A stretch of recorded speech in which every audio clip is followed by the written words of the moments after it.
نقاد، ادیب، ٹرانسلیٹر اور وسکانسن یونیورسٹی سے کافی عرصہ افسانہ نگار اور بہت ہستی کے ہاں اتنی مطلب نام کی اتنی قداور ہستی اردو ادب کے اور اردو زبان کے حوالے سے بھی مختلف لٹریچر اور زبانوں کے تراجم سے جنہوں نے ہمیں مستفید کیا اور ہم ہوتے رہتے ہیں. تنقید کے بہت سارے پہلوؤں کو سامنے لانا، جیسے حال ہی میں ان کی کتاب کہانی یوسا سے معاملہ سامنے آئی، اور بہت سارے ایسی چیزیں کہ جنہیں ہم ابھی تک پوری طرح سے پڑھ نہیں پائے، اور اس لیے ہم یہ دعویٰ بھی نہیں کر سکتے کہ ہم انہیں مکمل طور پر جانتے ہیں، کیونکہ جب تک کسی کی ادبی پوری قد و قامت سے ہم واقف نہ ہوں تو ہم اس پر بات کس طرح سے کر سکتے ہیں. یہ چھوٹا منہ بڑی بات ہے جو میں کہہ رہی ہوں، لیکن ان کا آنا ہمارے لیے بہت خوشگوار ہے، حلقے کا بہت اعزاز ہے. میں اس اجلاس کی صدارت کے لیے جناب حمید شاہد کا نام تجویز کرتی ہوں. لیکچر نہیں دیتا ہوں سوائے اپنی کلاس کے، اور بھی نہیں رہا یہ کوئی ریٹائر ہو چکا. یہ میرے لیے بڑا مشکل ہوتا ہے کہ کسی ایک موضوع پہ میں اتخاذ کر سکوں اور مضمون لکھ کے لاؤں. چنانچہ میں کانفرنسوں میں بھی نہیں جاتا کہ یہ مفت میں مجھے کام کرنا پڑے گا، اور میرا جی نہیں چاہ رہا. میرا جی چاہتا ہے کہ جو چیز میرا جی سے آتا ہے وہی کروں. تو یہ آزادی بڑی قیمتی ہو جاتی ہے آدمی کے لیے. تو یہ جو بات ہوئی تھی وہ بالکل میں نے روا روی میں کہہ دی تھی، لیکن وہ اتنی غلط بھی نہیں ہے، اس لیے کہ ایک زمانے میں مجھے ابن العربی سے بہت شغف تھا، تو میں نے کافی کتابیں جمع کی تھیں. اور میں نے دیکھا یہ کہ فرانس میں بہت لوگ ہیں جو یہ نہیں کہ وہ مسلمان لوگ ہیں، ویسے بھی موجود ہیں سوئٹزرلینڈ میں اور فرانس میں. پیٹرک بروکھارٹ تھا، یا فرینکس آف شیون، یا رینے ڈینیو، اور بھی کہیں ہیں، اور اپنے مارٹن لنک کچھ تو جانتے ہیں. لیکن یہ مسلمان ہونے والی بات نہیں تھی، اس لیے کہ دوسری اور پہلی، خاص طور پہ دوسری جنگ عظیم کے بعد جو ایک قسم کا خلا پیدا ہوا ہے مغرب میں، یورپ میں، عوام کے لیے تو نہیں لیکن جو لوگ سوچتے ہیں غور کرتے ہیں انہیں کچھ مادیت سے قسم کی کوفتی محسوس ہونے لگی. اور اسی طرح وہ اپنے ڈھونڈتے پہنچ گئے ابن العربی تک.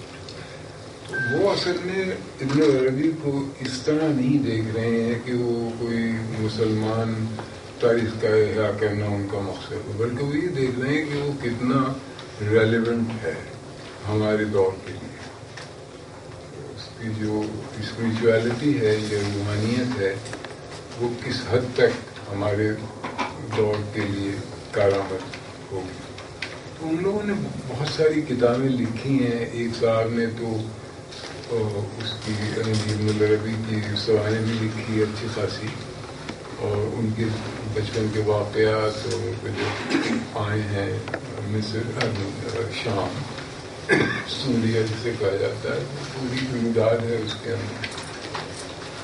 تو مجھے تھی کہ بھائی ان لوگوں کو کیا ابن العربی سے کیا اتنا لمبا چوڑا تعلق ہے. تو وہ کریج جو تھی اسی میں نے یہ مواد جمع کیا تھا. پھر مجھے پتہ چلا کہ وہاں تو بہت بڑی سوسائٹیاں بنی ہوئی ہیں ابن العربی کی. اور ایک دفعہ ایک ایرانی کے ذریعے مجھے 10 کیسٹس کا ایک سیٹ میں نے اس سے مستعار لیا، جو کہ کیلیفورنیا کے اندر ابن العربی سوسائٹی کا کوئی اینول کانفرنس تھی جس میں کوئی مقالے جو پیش کیے گئے تھے وہ ریکارڈ کر لیے گئے. اور جو لوگ پڑھ رہے تھے مقالے وہ یونیورسٹی کے پروفیسران نہیں تھے. کوئی جو ہے وہ نرس ہے کہیں، دوسرا جو ہے کوئی ڈاکٹر ہے، کسی سرجن ہے، کوئی مختلف پیشوں کے لوگ تھے. اور انہوں نے جو باتیں کی تھی وہ اس قدر حیرت انگیز تھی کہ میں آپ کو بتانی تھی. مثلا مجھے یاد نہیں ہے، کل شام کی یہ بات نہیں ہے کہ میں نے وہ سنی ہو ٹیکسٹ، لیکن میں مہینوں جو تھا اس کے ان چیزوں کے شہر میں رہا تھا. اور مجھے خود بھی اپنے طور پہ محسوس ہوتا ہے کہ میں اپنے کو بڑا زبردست مسلمان سمجھتا ہوں، اس کے باوجود سارے غیر اسلامی کام کرتا ہوں. وجہ اس کی یہ ہے کہ مجھے جو چیز پسند آئی ہے اسلام کے اندر وہ ایک قسم کا ایک انٹلیکچوئل ویگر ہے جو ہمارے ہاتھ سے نکل چکا ہے، صدیاں ہو رہی ہیں اس کو نکلے ہوئے۔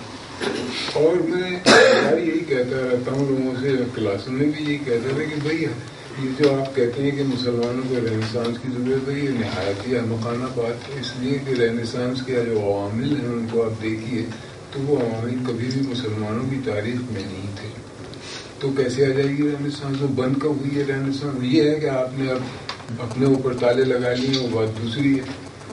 تو وہ وجہ یہ ہے کہ ہمارے یہاں مذہب نے کبھی اتنی شدید پابندی نہیں عائد کی تھی جس کی وجہ سے آپ کو اس سے بغاوت کرنے کی نوبت آئی۔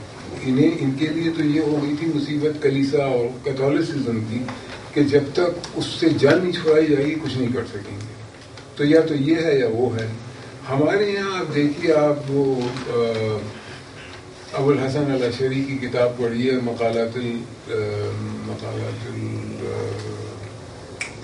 اسلامی، وہ ہے ہیریسیولوجی پر سب سے پہلی کتاب دنیا میں۔ اس میں جو ہے وہ 250 300 400 فرقے جو ہیں مسلمانوں کے انہوں نے گنائے اور ان کے حالات لکھے، اور یہ بالکل عباسی دور کے شروع کی بات ہے۔ تو اس وقت تک تو اتنے آپ کے فرقے تھے۔ اچھا، آپ نے معتزلہ کا نام سنا ہوگا کہ ان کی تو جب مامون آئے تو انہوں نے اسٹیٹ پلین بنا دیا۔